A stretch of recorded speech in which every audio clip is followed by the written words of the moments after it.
since we're now in the Dormition fast, I thought it would be a good idea to make a video about fasting. And all the Orthodox know this, or at least they should. This is more for just, first-time fasters or people unfamiliar with fasting or in the Orthodox Church.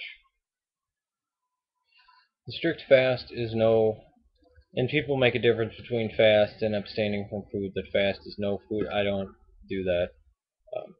The fast is we're to observe, and plus I think that's a Western thing. No meat, eggs, dairy, wine, or oil. Why wine or oil? Well, they were kept in skins in the past, and just wine skins, so there were still animal proteins in them.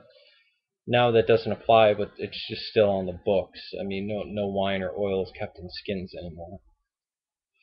And there was a bishop that went over to a woman's house to talk to her about orthodoxy, and it was in the middle of the fast. And the woman made cheeseburgers on the grill. So the bishop kindly thanked her, sat down, ate, and then afterwards told her the rule of fasting. She said, "Well, why did you eat that?" And he said, "When it comes to hospitality, you're not allowed. You can, you can. Oh, I'm fasting. I couldn't.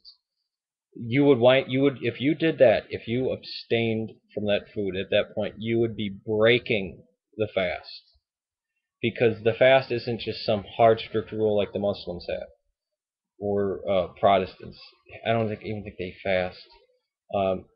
That there is a spirit of truth that goes with it. I mean, we go by the spirit of law, not the letter of the law. And I think it's a hard thing for Protestant converts to Orthodoxy to understand this.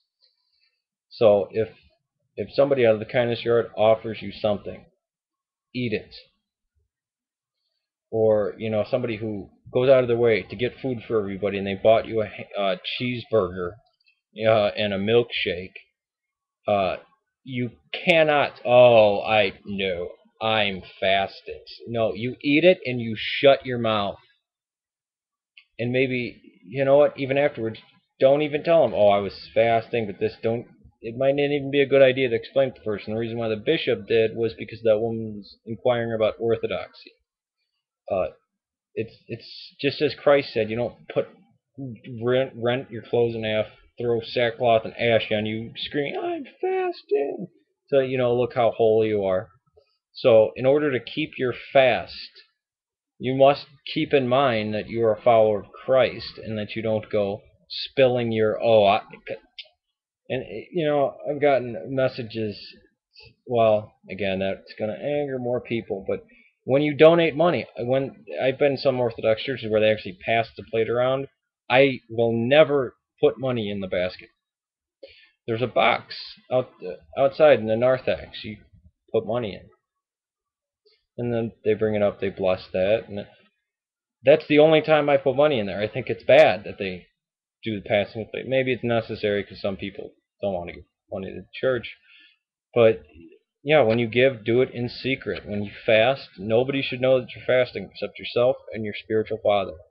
And if you see somebody else who's not fasting, that's between them and their spiritual father. You could say, "Oh, well, you know what? Probably not a good idea to even say anything," because the rules of fasting are applied differently to different people. The sick, the elderly, pregnant women, small children, they get all the benefits of the fast, and they don't need to fast. Why? It's none of your business. Which is the beautiful thing about Orthodoxy. This is what I love about it.